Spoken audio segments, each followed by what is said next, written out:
Will your student loans follow you if you leave the country?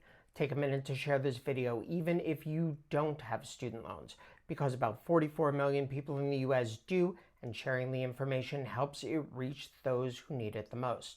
So if you leave the country and you've got student loans, will they follow you across the border?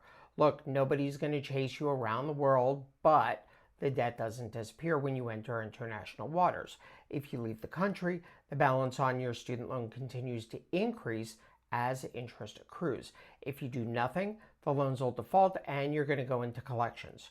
For federal student loans, the government can take part of your wages, Social Security benefits, and tax refunds.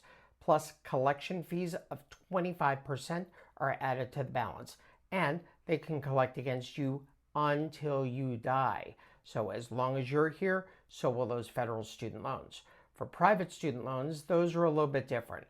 The loan holder has to file a lawsuit and get a judgment against you before they can take anything. And there's only a certain amount of time that they have to do that.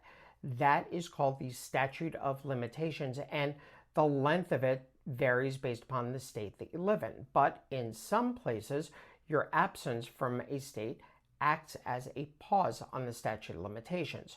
For example, in California, the loan holder has either 4 or 6 years to file a lawsuit against you, depending on how the promissory note is written.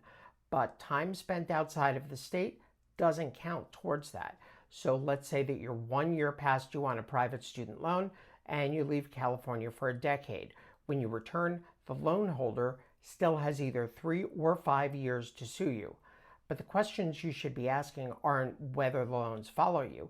It's what you need to do to protect yourself and what they can do to you while you're in that other country.